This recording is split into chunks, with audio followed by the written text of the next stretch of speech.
Hello, সবাই কেমন আছো? আশা করি সবাই ভালো আছো। তো নতুন একটি ভিডিওতে সবাইকে স্বাগত জানিয়ে ভিডিওটা শুরু করছি। তো এখানে আমার একটা অ্যানিভার্সারি কেকের অর্ডার ছিল, সেটাই ভাবলাম কাজ করতে করতে তোমাদের সাথে শেয়ার করি।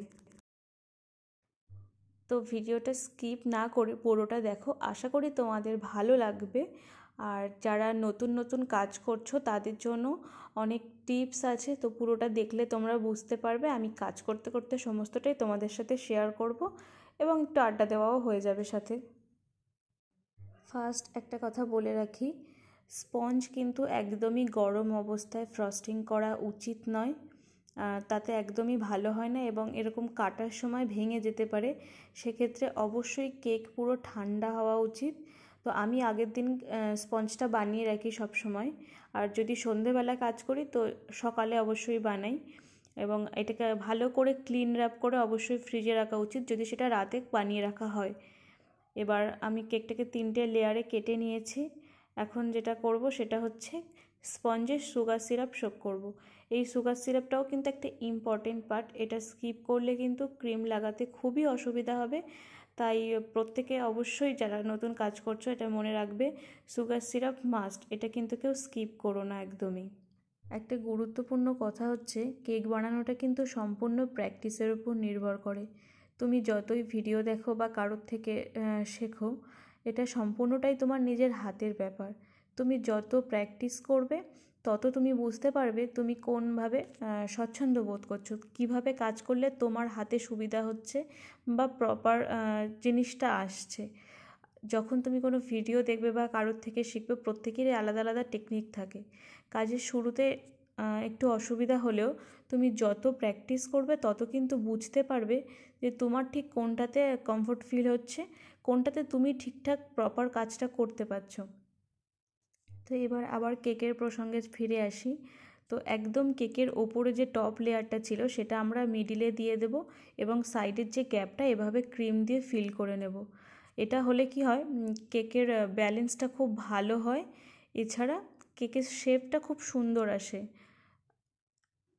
এবার দেখো, এই লেয়ারে কিন্তু আমি পাইপিং ব্যাগ ইউজ করিনি, নর্মালি ক্রিমটা নিয়েছি। তো এতে যেটা অসুবিধা হয়, ক্রিমের পরিমাণটা বুঝতে অসুবিধা হয় এবং কাজেরও একটু সমস্যা হয়, যেটা খুবই ব্যক্তিগতভাবে আমি কাজ করতে গিয়ে ফিল করেছি। সেই কারণে আমার মনে হয়েছে যে পাইপিং ব্যাগ ইউজ করে ক্রিমটা নিলে ক্রিমের পরিমাণটাও খুব ভালো নেওয়া হয় আর কাজ করতেও সুবিধা হয়, ব্যালেন্সটা ঠিকঠাক থাকে, এরকম সমস্যা হয় না। তো সেই কারণে তোমরা অবশ্যই তোমাদের যেটা সুবিধা হবে সেটা করবে। ওই আবারও বলবো, এটা কিন্তু পুরোটাই প্র্যাকটিসের ওপর নির্ভর করে। তোমরা অবশ্যই যারা চেষ্টা করছো তারা দুরকমভাবেই চেষ্টা করে দেখতে পারো, যেটা তোমাদের সুবিধা হবে অবশ্যই তোমরা সেটা করবে। আর লাস্ট লেয়ারটা দেওয়ার পরে কি করতে হবে, এখানে কিন্তু আমরা ফুল ক্রিম দিয়ে কভার করব না, এক্ষুনি ক্রাম কোট করতে হবে। তার জন্য খুব অল্প পরিমাণ ক্রিম নিয়ে ভালো করে বেসটাকে কভার করতে হবে।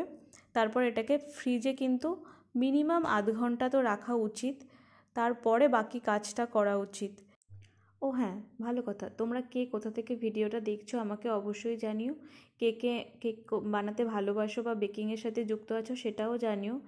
এছাড়া আমার যদি কোনো কাজে ভুল ত্রুটি হয়ে থাকে অবশ্যই তোমরা ধরিয়ে দিও, বা তোমরা কিভাবে কাজ করো সেটা অবশ্যই কমেন্ট সেকশনে জানিও।